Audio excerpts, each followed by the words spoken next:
Hello guys, welcome to the channel Vikas Tiwari chemistry educator. जैसा कि आप देख रहे हैं पीजीटी क्वेश्चन सीरीज का ये फोर्थ वीडियो है। 3 वीडियो ऑलरेडी चैनल पे अपलोडेड हैं।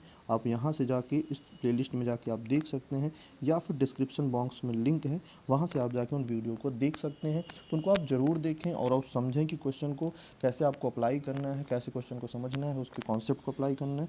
तो वीडियो में लास्ट तक बने रहें। चलिए हम आज का अपना वीडियो स्टार्ट करते हैं। ये कल हमने 30 क्वेश्चन तक देख लिया था। 30 क्वेश्चन तक हमने देख लिया था। आज हम 31st से स्टार्ट करते हैं। चलिए देखिए, जो फर्स्ट क्वेश्चन है, which of the following relation about ionization energy is correct. देखिए, आयोनाइजेशन एनर्जी के लिए इसमें से कौन सा ऑर्डर करेक्ट है। देखिए, पहले हम ये पीछे का देख लेते हैं, जैसे एन और ओ का देख लेते हैं। पहले हम किसका देख लेते हैं, एन और ओ का। हमने देखा था कि एन जो होता है ये हाफ फिल्ड होता है। ये क्या होता है, हाफ फिल्ड होता है। और हाफ फिल्ड होने की जैसे इसकी जो आयोनाइजेशन एनर्जी होती है वो ऑक्सीजन से ज़्यादा होती है। ऑक्सीजन हाफ फिल्ड नहीं होता, ये मोर देन हाफ फिल्ड होता है। कैसे होता है ये, सॉरी अब बाउ के अकॉर्डिंग पहले एक एक फिल करेंगे, उसके बाद हुंडी के अकॉर्डिंग। चलिए देखिए, तो ये हाफ फील्ड है और ये मोर देन हाफ फील्ड है। तो इसकी जो एनर्जी होगी, हाफ फील्ड ज़्यादा स्टेबल होता है मोर देन हाफ फील्ड से, तो इसकी आयोनाइजेशन एनर्जी, इसमें से अगर हमको एक इलेक्ट्रॉन को निकालना हो तो हमें ज़्यादा एनर्जी प्रोवाइड करानी होगी। तो इसका मतलब जो नाइट्रोजन की आयोनाइजेशन एनर्जी होगी वो ऑक्सीजन से ज़्यादा होगी। तो अब यहाँ से आप अपना ऑप्शन एलिमिनेट कर सकते हो। इसमें नाइट्रोजन देखिए कम दिया है तो ये गलत, इसमें भी नाइट्रोजन लेस देन दिया है तो ये भी गलत। मतलब ये दोनों ऑप्शन आपके करेक्ट हो गए। बचे आपके पास सिर्फ ऑप्शन ए एंड बी। अब देखिए, जब आप N2 और O2 का देखते हो, N2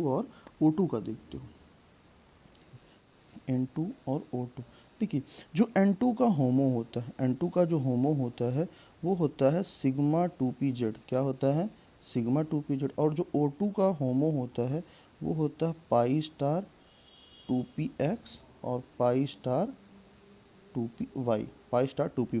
देखिए, इसमें इसके जो दोनों इलेक्ट्रॉन होते हैं बॉन्डिंग में होते हैं, और इसके जो दोनों इलेक्ट्रॉन होते हैं वो एंटी बॉन्डिंग में होते हैं। तो एंटी बॉन्डिंग से इलेक्ट्रॉन को निकालना इजी होता है। तो इसका मतलब ये है कि जो O2 का आयोनाइजेशन एनर्जी होगी वो N2 से कम होगी। यानी नाइट्रोजन की आयोनाइजेशन एनर्जी N2 की आयोनाइजेशन एनर्जी O2 से ज़्यादा होगी, क्योंकि बॉन्डिंग से इलेक्ट्रॉन को निकालना एंटी बॉन्डिंग से इलेक्ट्रॉन को निकालने की कंपैरिजन में हार्ड होता है। तो आपका जो करेक्ट ऑप्शन हो जाएगा वो ऑप्शन हो जाएगा ऑप्शन नंबर ए। तो आप correct option will be option number a. चलिए नेक्स्ट क्वेश्चन की तरफ चलते हैं। The second ionisation energy of an element is the first ionisation. मतलब second ionisation energy first ionisation energy की क्या होती है, मतलब ज़्यादा होती है, कम होती है, इक्वल होती है। तो देखिए, ये हमेशा ज़्यादा होती है। अगर किसी भी एटम से आप एक इलेक्ट्रॉन को निकालते हैं तो आपको कुछ एनर्जी देनी पड़ती है, जिसको आप आयोनाइजेशन एनर्जी बोलते हैं। तो हम इसको I1 बोलते हैं, ionisation energy first, IE1 sorry. अब इसी से हम फिर से एक इलेक्ट्रॉन को निकालते हैं तो ये हमें फिर से एनर्जी देनी पड़ेगी। तो A2+ हो जाएगा, ये प्लस इलेक्ट्रॉन। ठीक, देखिए, जो पहली बार जब आपने एनर्जी दिया एक इलेक्ट्रॉन को निकालने के लिए, उसके बाद जब उसके आयन से जब आप दूसरा इलेक्ट्रॉन निकालेंगे तो आपको पहले से ज़्यादा एनर्जी देनी पड़ेगी। तो इसका मतलब जो सक्सेसिव आयनाइजेशन एनर्जी होती है किसी एक ही एटम पे, तो उसकी हर आयनाइजेशन एनर्जी जब एक आप बढ़ते जाते हैं तो आपको ज़्यादा एनर्जी प्रोवाइड करानी पड़ती है। तो जो सेकेंड होगा वो फर्स्ट से ज़्यादा होगा। चलिए ऑप्शन देख लेते हैं क्या दिया है ऑप्शन में। ऑप्शन दिया है ग्रेटर देन, मतलब सेकंड क्या फर्स्ट से ग्रेटर देन होगा, इक्वल होगा, ग्रेटर देन होगा, इक्वल होगा, लेस देन होगा, या फिक्स नहीं होता। तो हमेशा ग्रेटर देन होता है। हमेशा क्या होता है, ग्रेटर देन होता है। किसी भी एटम की जो सेकंड आयोनाइजेशन एनर्जी होती है वो फर्स्ट से ज़्यादा होती है। आपका जो करेक्ट ऑप्शन हो जाएगा वो हो जाएगा ऑप्शन नंबर ए। चलिए, the electron gain enthalpy is lower, the electron gain enthalpy is lower, that is less negative or positive for। देखिए, जो इलेक्ट्रॉन गेन इंथैल्पी सबसे कम किसकी होती है, तो इलेक्ट्रॉन गेन इंथैल्पी का मतलब ये होता है कि किसी भी एटम का इलेक्ट्रॉन एक्सेप्ट करने की टेंडेंसी को ही हम क्या बोलते हैं, इलेक्ट्रॉन गेन इंथैल्पी। अब देखिए, आसानी से कौन एक्सेप्ट करेगा, जो आसानी से वही एक्सेप्ट करेगा जिसको मतलब अपना ऑक्टेट कंप्लीट करना होगा या फिर स्टेबिलिटी को गेन करना होगा। लेकिन सबसे मुश्किल से कौन अटेंड करेगा, यानी कि जिसका स्टेबल हो, जो मतलब जिसका इलेक्ट्रॉनिक कॉन्फ़िगरेशन स्टेबल हो, ऑक्टेट उसका कंप्लीट हो। चलिए ऑप्शन एक एक करके देखते हैं। एल्कली मेटल NS1, इसका इलेक्ट्रॉनिक कन्फ्यूजन क्या होता है, NS1। एल्कनाइन का क्या होता है NS2, हेलोजन का क्या होता है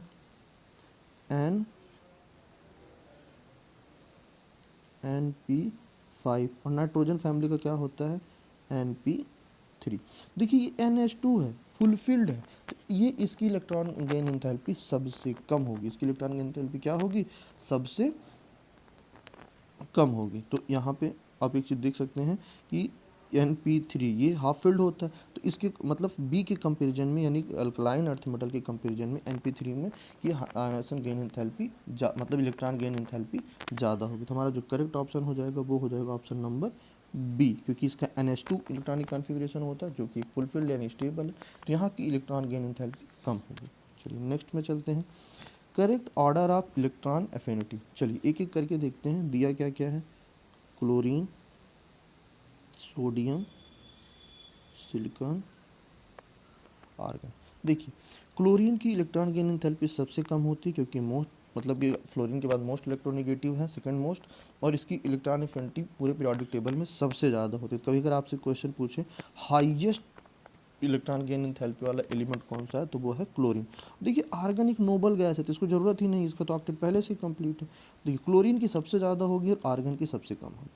देखिए ना, सोडियम एक मेटल होता है, और मेटल की जो इलेक्ट्रॉन गेन एंथैल्पी होती है वो जनरली कम होती है, ठीक। और सिलिकॉन ऑक्सीजन के नीचे आता है, यानी ऑक्सीजन के ग्रुप में आता है, तो इसकी इलेक्ट्रॉन गेन एंथैल्पी क्लोरीन से कम होगी, लेकिन सोडियम से ज़्यादा होगी। तो ये आपका करेक्ट ऑर्डर हो जाएगा, ये आपका करेक्ट ऑर्डर हो जाएगा।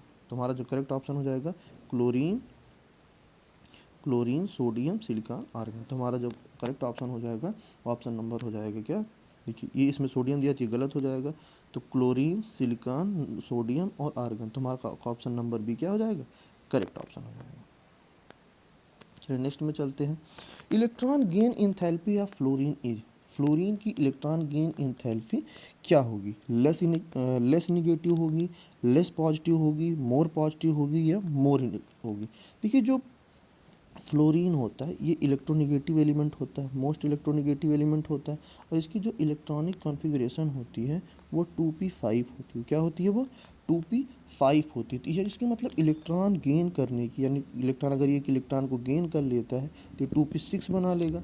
क्या बना लेगा ये, 2p6 बना लेगा। तो इसकी इलेक्ट्रॉन गेन करने की जो टेंडेंसी होगी बहुत ही हाई होगी, बहुत ही हाई होगी। तो इसकी जो इलेक्ट्रॉन गेन एंथैल्पी होगी बहुत हाई होगी। इलेक्ट्रॉन गेन एंथैल्पी नेगेटिव होती है, तो इसका मतलब जो वैल्यू हो जाएगी वो मोर नेगेटिव हो जाएगी। क्या हो जाएगी वो, मोर नेगेटिव हो जाएगी। चलिए नेक्स्ट की तरफ चलते हैं, in which of the following, in which of the following reaction delta H is positive, delta H is positive. देखिए डेल्टा एच पॉजिटिव का मतलब क्या होता है कि उसका डेल्टा एच पॉजिटिव होगा जो इलेक्ट्रॉन को लेना ही नहीं चाहेगा, जो इलेक्ट्रॉन को लेना ही नहीं चाहेगा। फ्लोरीन लेके ये ऑक्टेट अपना कंप्लीट कर लेगा। ये इलेक्ट्रोनेगेटिव ऑक्सीजन, तो ये भी इलेक्ट्रॉन को ले सकता है। क्लोरीन तो इलेक्ट्रॉन को लेता है क्योंकि इसकी इलेक्ट्रॉन गेन एंथैल्पी सबसे ज़्यादा होती है।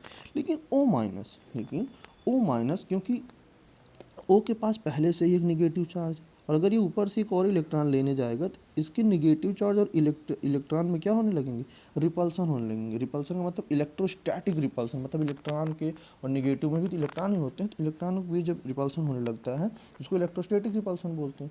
तो यहाँ पर आपको बहुत ज़्यादा एनर्जी प्रोवाइड करानी पड़ेगी इस रिएक्शन को कराने के लिए। तो इसका मतलब हमारा जो करेक्ट ऑप्शन हो जाएगा वो हो जाएगा ऑप्शन नंबर डी, यहाँ पे हमको सबसे ज़्यादा एनर्जी देनी पड़ेगी। चलिए नेक्स्ट पे चलते हैं, which of the following scale relate ionization energy और इलेक्ट्रॉन अफिनिटी। इन दोनों रिलेशन को कौन बताता है, इससे कौन सा स्केल है जो इन दोनों को बताता है, तो वो बताता है कौन, मुलिकन स्केल। और इसका कैसे बताते हैं, इसका रिलेशन होता है ionization energy plus electron affinity by 2। तो जब इलेक्ट्रोनेगेटिविटी को निकालता है तो इन दोनों का ये एवरेज निकालता है। मुलिकन जो स्केल होता है इन दोनों का एवरेज निकालता है, तो ये हो जाता है फार्मूला। तो यानी कि दोनों को कौन रिलेट करके बताता है, मुलिकन स्केल। नेक्स्ट पे चलते हैं, the correct order of covalent character. Covalent character किस में सबसे ज़्यादा होगा, तो देखिए जो कोवेलेंट कैरेक्टर होता है, जो कोवेलेंट कैरेक्टर होता है ये डायरेक्टली प्रोपोर्शनल होता है चार्ज के। डायरेक्टली प्रोपोर्शनल क्या होता है, चार्ज के। जितना ज़्यादा चार्ज होगा, जितना ज़्यादा यानी कंपाउंड में चार्ज होगा, मतलब कैटायन का चार्ज जितना ज़्यादा होगा उतना ही ज़्यादा उसका कोवेलेंट कैरेक्टर होगा। तो अब देखिए यहाँ पे SiCl4 में 4 प्लस है, क्या है 4 प्लस है, यानी इसकी तो सबसे ज़्यादा हो जाएगी। AlCl3 में 3 है, 3 प्लस है, तो उसके बाद इसकी हो जाएगी।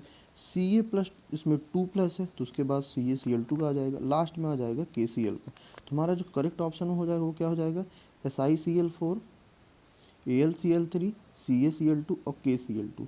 ऐसा क्यों, क्योंकि देखिए 4 प्लस SiCl में है 4 plus, AlCl3 3 plus, Ca 2 plus, यहाँ पे 1 प्लस, क्योंकि एक Cl जो होता है ये -1 चार्ज का रखता है। तो 4 हो गया तो 4 माइनस Cl पे तो 4 माइनस हो गया, लेकिन Si पे 4 प्लस आ गया। तो हमारा जो करेक्ट ऑप्शन हो जाएगा वो हो जाएगा ऑप्शन नंबर बी।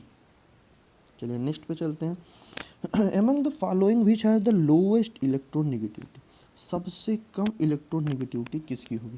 देखिए कल के वीडियो में हमने आपको एक टर्म बताया था कि इलेक्ट्रोनेगेटिविटी डायरेक्टली प्रोपोर्शनल होती है पॉजिटिव ऑक्सीडेशन के, किसके, पॉजिटिव ऑक्सीडेशन के।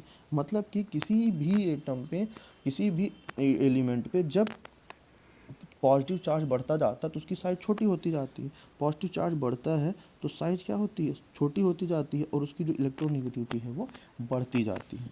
ठीक, चलिए तो आप देखें इसमें जो Mn+7 इसकी इलेक्ट्रोनेगेटिविटी सबसे हाई होगी, फिर Mn+5 की होगी, फिर Mn2+ की। लेकिन देखिए ये क्या है, ये एक न्यूट्रल है, ये क्या है, न्यूट्रल है, तो इसकी जो इलेक्ट्रोनेगेटिविटी होगी वो सबसे वो कम होगी। तुम्हारा जो करेक्ट ऑप्शन हो जाएगा, लोवेस्ट हमसे पूछा है, अगर हाईएस्ट पूछा होता तो Mn+7 होता, लोवेस्ट पूछा है तो हमारा ऑप्शन नंबर सी करेक्ट हो जाएगा। चलिए नेक्स्ट क्वेश्चन पे चलते हैं। अपना आज का हमारा जो लास्ट क्वेश्चन है, which of the following anion of oxygen has more electron gain enthalpy, इसमें सबसे ज़्यादा इलेक्ट्रॉन गेन इंथैल्पी किसकी है। ध्यान से देखिए, जो O है ऑक्सीजन, O-, O2-, O3-, देखिए इलेक्ट्रॉन गेन करने की जो टेंडेंसी होती है, इलेक्ट्रॉन गेन करने की जो टेंडेंसी होती है उसी को तो हम बोलते हैं इलेक्ट्रॉन गेन इंथैल्पी। लेकिन जब उस पर निगेटिव चार्ज आ जाएगा, और जितना ज़्यादा निगेटिव चार्ज आएगा उतना ही ज़्यादा रिपल्सन होने लगेगा, उतना ही ज़्यादा रिपल्सन होने लगेगा, और जितना ही ज़्यादा रिपल्सन होगा इलेक्ट्रॉन गेन इंथैल्पी उतनी ही कम हो जाएगी। तो इसका मतलब ये है कि निगेटिव चार्ज बढ़ता जाएगा, तब किसी भी एलिमेंट पे अगर निगेटिव चार्ज बढ़ेगा तो उसकी जो इलेक्ट्रॉन अफिनिटी है, electron affinity, electron gain enthalpy आप बोल सकते हैं, वो कम होने लगेगी। यानी कि जितना ज़्यादा माइनस चार्ज उतना ही कम इलेक्ट्रॉन गेन इंथैल्पी। तो सबसे ज़्यादा किसकी हो जाएगी, न्यूट्रल की, क्योंकि इस पर कोई चार्ज नहीं है, तो न्यूट्रल की सबसे ज़्यादा हो जाएगी। तो कैसे लगे आपको ये 10 क्वेश्चन और कैसा लगा आपको कॉन्सेप्ट, कमेंट करके ज़रूर बताएं। वीडियो में लास्ट तक बने रहने के लिए धन्यवाद। Thank you so much.